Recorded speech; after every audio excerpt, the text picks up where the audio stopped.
Salam bertandang negeri adatku, tanah pusako elok berbudi. Alam terkombang menjadi guru, tuah kotonyo merunduk padi.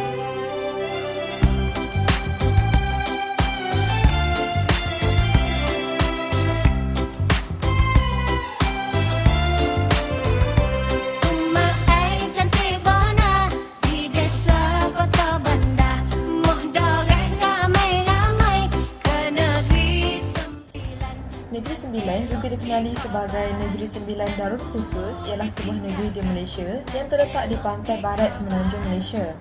Masyarakat Negeri Sembilan merupakan perantau asal Minangkabau, Sumatera Barat, Indonesia yang telah tiba sejak abad ke-14. Kemudian masyarakat yang bermukim pada 9 luak seperti Johor, Jelebu, Kelang, Sungai Ujong, Naning, Rembau, Jelai, Segamat dan Pasir Besar membentuk sebuah konfederasi yang memberi nama kepada negeri tersebut. Negeri Sembilan yang terkenal dengan adat pepatih bukan sahaja kaya dengan adat dan budaya, tetapi turut mempunyai banyak lokasi menarik untuk dilawati. Ibu negerinya iaitu Seremban dan bandar diraja ialah Seri Menanti yang terletak di dalam daerah Kuala Pilah. Istana Lama Seri Menanti dibina pada 1902 dan siap pada tahun 1908. Bangunan ini didirikan mengikut seni bina masyarakat Minangkabau, yang mana prinsip reka bentuknya adalah simetri yang mementingkan keseimbangan di peringkat pelan, tampak, ukiran dan butiran lukisan. Istana ini mempunyai 99 batang tiang yang menyokong bahagian luar Istana Seri Menanti. Jumlah tersebut menyimbolkan angka hulu balang atau pegawai istana. Sementara itu, terdapat 4 tiang yang menyokong bahagian pusat istana ini. Keunikan istana ini ialah ia tidak menggunakan sebarang paku besi, tetapi pakunya diperbuat daripada kayu yang dipanggil pasak. Pasak kayu keras digunakan bagi menyambungkan papan. Atap istana ini mewakili tanduk kerbau, yang mana tanduk kerbau itu dianggap sebagai lambang keamanan. Fungsi istana ini pada awalnya ialah untuk mengadakan upacara menghadap setiap 3 tahun sekali. Pada tahun 1959 sehingga 1964, Majlis Agama Islam Negeri Sembilan menjadikan Istana Seri Menanti sebagai sekolah menengah agama tinggi. Istana ini dengan rasminya diwartakan sebagai Muzium Diraja pada 14 Julai 1992. Pengurusan Muzium Diraja ialah di bawah pentadbiran Lembaga Muzium Negeri Negeri Sembilan. Pada masa kini, Muzium Diraja Istana Lama Seri Menanti telah bertukar wajah dengan mempamerkan koleksi-koleksi keluarga diraja. Setiap ruang telah diisi tanpa mengubah bentuk asal istana bagi menerangkan fungsi ruang-ruang tersebut. Penambahan bahan koleksi muzium dilakukan dari semasa ke semasa dengan kerjasama pihak istana. Selamat sejahtera semua. Hari ini saya akan menjelajahi sejarah dan keunikan Muzium Kota Lukut yang terletak di kawasan Kota Lukut yang bersejarah. Saya akan membahas asal-usul kota Istana Raja Jumaat dan bagaimana kawasan ini telah dipertahankan pada masa lalu. Kota Lukut dibina oleh Raja Jumaat bin Raja Jaafar pada kira-kira tahun 1847 semasa pemerintahan Sultan Selangor ketiga iaitu Sultan Muhammad Shah. Kota ini terletak di atas Bukit Gajah Mati atau Bukit Raja, memiliki bentuk 4 segi bujur dengan ukuran sekitar 200 meter panjang dan 170 meter lebar. Kota ini dikelilingi oleh parit yang digali sedalam 10 hingga 15 meter dan parit tersebut dilengkapi dengan ranjau untuk menghalang serangan musuh. Kubu-kubu yang terbentuk daripada longgokan tanah menjadikan pertahanan utama dan 4 meriam dari Belanda di Melaka ditempatkan di atas tembok kota. Dalam kota ini terdapat istana besar yang dibina untuk Raja Jumaat dan sebuah istana kecil bagi puterinya Raja Wok. Penduduk kota ini bergantung kepada beberapa kolam untuk menyimpan air. Terdapat juga perigi beracun yang digunakan sebagai tempat hukuman pesalah berat dan perigi raja yang khusus untuk raja dan permaisurinya. Kini kita sampai pada bahagian yang paling menarik. Muzium Kota Lukut telah berusaha keras untuk memelihara warisan ini marilah kita melihat bagaimana muzium ini menyampaikan cerita kota ini kepada generasi masa sekarang. Muzium ini memiliki koleksi yang luas termasuk artifak sejarah, senjata bersejarah, pakaian tradisional, peralatan dapur dan bahan-bahan yang berkaitan dengan Kota Lukut. Salah satu tarikan utama adalah pameran tetap yang memperlihatkan perkembangan Lukut dari zaman purba hingga moden. Ia merangkumi tema seperti sejarah perdagangan, budaya masyarakat tempatan dan perjuangan kemerdekaan. Selain itu, muzium ini juga sering mengadakan pameran sementara yang berkaitan dengan seni, budaya dan sejarah. Pameran ini memberi peluang kepada seniman dan peneliti tempatan untuk berkongsi karya dan penemuan mereka. Muzium Kota Lukut juga mengadakan program pendidikan untuk pelajar sekolah dan kunjungan pendidikan. Ini memberi peluang kepada generasi muda untuk menghargai warisan budaya dan sejarah Negeri Sembilan. Kesimpulannya, dengan ini kita dapat melihat asal-usul dan keunikan muzium ini. Muzium Kota Lukut adalah penjaga sejarah yang membolehkan kita merenungkan zaman yang lalu dan meneruskan warisan ini kepada generasi akan datang.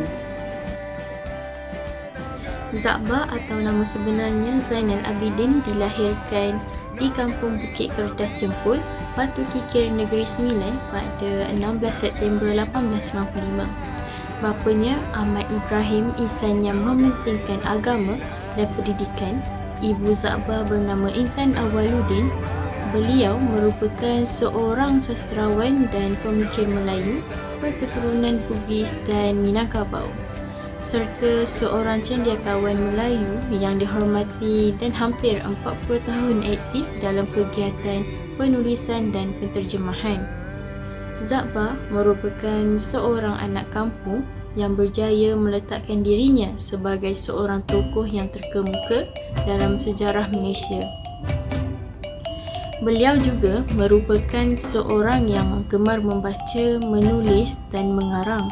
Selain itu, beliau juga seorang yang tabah, bersemangat, patriotik dan kental dalam perjuangannya tidak kira dalam bahasa agama dan politik. Beliau memperoleh gelaran pendeta iaitu pada tahun 1956 semasa beliau mengetuai kongres yang penting bagi bangsa Melayu iaitu Kongres Bahasa dan Persuratan Melayu ketiga. Beliau merupakan sarjana Melayu yang pertama menghasilkan huraian tata bahasa Melayu yang lengkap dan mendalam seperti meletakkan asas sistem bahasa Melayu baharu baik dalam bidang ejaan, tata bahasa Melayu maupun retorik. Teratak Zakba ini telah siap dibina pada tahun 2001. Teratak ini telah diisi dengan artifak dan penerangan tentang Zakba atau nama sebenar beliau Pendeta Tan Sri Dr. Zainal Abidin bin Ahmad. Teratak ini telah dirasmikan pada 5 Februari 2001 oleh Yang Amat Berhormat Datuk Seri Utama Tan Sri Haji Isa bin Abdul Samad, Menteri Besar Negeri Sembilan. Teratak Zakba terletak di Kampung Bukit Kertas, Batu Kikir. Ruangan galeri pameran teratak Zakba ini banyak mempamerkan peralatan menulis seperti pen, kertas pemadam, buku-buku sejarah, replika anugerah-anugerah yang diterima. Sementara itu, di ruang perpustakaan pula menempatkan kios multimedia untuk orang ramai mendapatkan maklumat yang lebih terperinci mengenai Zakba, hasil karya dan buku-buku yang dihasilkan oleh tokoh itu. Ruang belakang pula dijadikan perpustakaan mini yang mengandungi salinan buku-buku karangan Zakba untuk murid-murid sekolah dan penuntut-penuntut pengajian tinggi. Persekitaran dalam dan luar teratak Zakba sengaja digarap sedemikian rupa bagi mengembalikan nostalgia kehidupan Zakba dari tahun 1895 hingga 1973 untuk tatapan para pengunjung. Sak Datuk Temple, juga dikenali sebagai Tokong Sak Datuk, adalah salah satu tempat ibadah yang terkenal di Seremban, Negeri Sembilan. Ia merupakan sebuah kuil Buddha yang penting bagi komuniti Cina di kawasan ini. Sak Datuk Temple mempunyai sejarah yang kaya dan berusia puluhan tahun. Asal-usulnya berkaitan dengan kedatangan penduduk Cina di Seremban dan keperluan mereka untuk tempat ibadah. Kuil ini telah dibina untuk memenuhi keperluan rohani dan keagamaan komuniti Cina di kawasan ini. Kuil ini mempunyai seni bina yang mengagumkan dengan reka bentuk dan seni ukiran kayu yang khas. Biasanya, kuil-kuil Buddha Cina mempunyai patung-patung dewa, kaligrafi, hiasan-hiasan seni yang cantik dan arsitektur yang meriah. Mereka sering menjadi contoh terbaik seni bina Cina tradisional. Sak Datuk Temple mungkin mempunyai elemen-elemen seni bina ini yang menggambarkan keindahan dan keagungan kuil Buddha Cina tradisional. Kuil-kuil Buddha Cina biasanya mempunyai arsitektur yang meriah dengan atap berbentuk bumbung yang bersilangan dan hiasan-hiasan seni bina yang mencolok. Kuil-kuil ini seringkali mempunyai warna-warna cerah seperti merah dan emas yang melambangkan keagungan dan kemuliaan. Kaligrafi atau seni menulis tangan sering menjadi sebahagian penting dalam hiasan dalaman kuil. Ia mungkin termasuk penulisan mantra-mantra atau ayat-ayat suci dalam bahasa Cina. Sak Datuk Temple juga adalah pusat kegiatan keagamaan dan perayaan yang berpengaruh dalam kalangan komuniti Buddha Cina tempatan.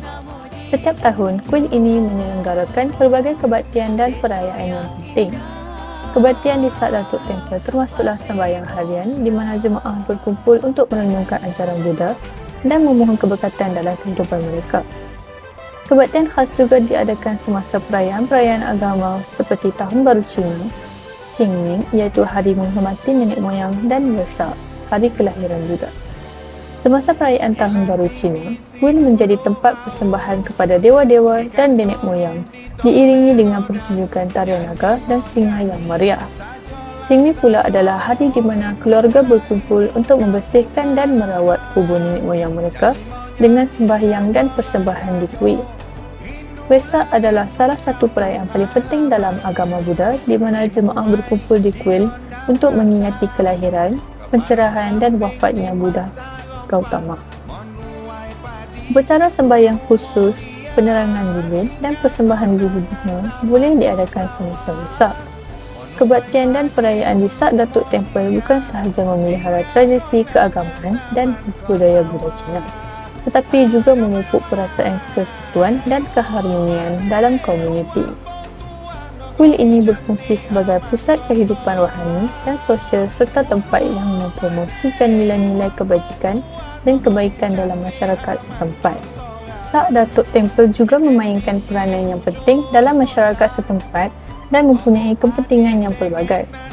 Pertama sekali, ia adalah pusat kegiatan keagamaan bagi komuniti Buddha Cina di kawasan tersebut. Kuil ini menyediakan tempat untuk beribadah, merenungkan ajaran Buddha dan merayakan perayaan-perayaan agama seperti Tahun Baru Cina, Qingming dan Wesak. Melalui aktiviti-aktiviti keagamaan ini, kuil membantu menjaga dan memelihara tradisi keagamaan yang penting bagi komuniti tersebut. Kedua, Sak Datuk Temple memainkan peranan dalam pemeliharaan budaya Cina. Seni bina dan seni ukiran kayu yang dijumpai dalam kuil ini adalah contoh seni bina tradisional Cina. Kuil ini juga menjadi tempat di mana acara-acara kebudayaan seperti kelas bahasa Cina dan tarian tradisional dijalankan.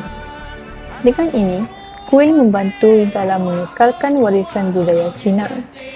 Selain itu, kuil juga memainkan peranan dalam menyatukan komuniti. Ia adalah tempat berkumpulnya jemaah yang berkongsi kepercayaan dan budaya yang sama. Pembinaan Muzium Rembau telah mendapat persetujuan daripada Kerajaan Negeri dan Persekutuan dan ia merupakan satu tanggungjawab pengurusan Lembaga Muzium Negeri Sembilan. Muzium ini adalah salah satu tempat yang boleh dilawati di mana terdapat artifak-artifak dan peninggalan sejarah yang terdapat di daerah Rembau untuk dihayati oleh pengunjung dalam dan luar negeri. Projek pembangunan replika Istana Raja Melewar telah bermula pada tahun 2000 dan siap sepenuhnya pada tahun 2002. Replika Istana Raja Melewar telah dibuka kepada orang ramai semenjak September 2004 yang lalu. Replika yang bernilai 2.7 juta ini merupakan daya usaha pejabat daerah Rembau dengan unit perancang ekonomi Negeri Sembilan dengan bantuan Kementerian Kebudayaan, Kesenian dan Warisan. Tujuan pembinaan replika ini adalah sebagai objek pelancongan bersejarah agar dapat mengingatkan kembali reka bentuk asal Istana Raja Melewar yang pernah diduduki di tapak asal ini.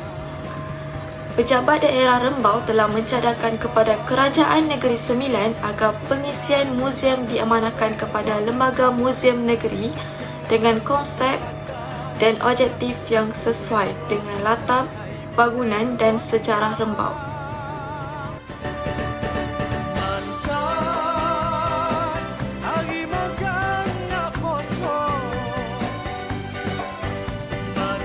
Ruangan Balai Datuk Undang ini memaparkan sejarah pentadbiran Datuk Undang yang memerintah Rembau beserta dengan alat kebesaran dan pingat yang biasanya digunakan oleh Datuk Undang dalam majlis-majlis rasmi.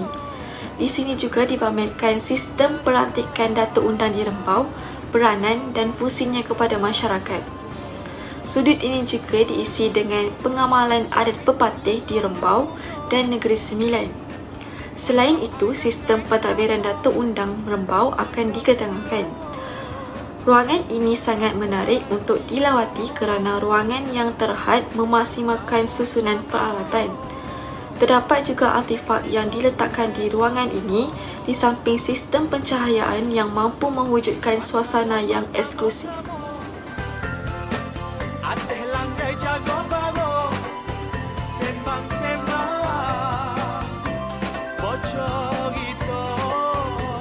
Ruangan pelaminan ini menyelah kerana warna merah yang menjadi tema sudut ini. Ia merupakan contoh pelamin yang digunakan oleh masyarakat Rembau yang mana menjadi tempat bersanding mempelai. Komponen pelamin ini adalah bunga telur, alas duduk, tirai belakang, parang-parang dan tepak sirih. Corak yang terpatri atas kain baldu merah terdiri dari benang tekat dan manik beserta labuci. Kesimpulannya, kepelbagaian budaya serta adat resam harus dihormati dan diharmonikan agar tidak luput di telan zaman. Rakyat juga perlu berbangga kerana negara mempunyai kepelbagaian budaya dan adat resam baik dari kaum Melayu, India dan Cina.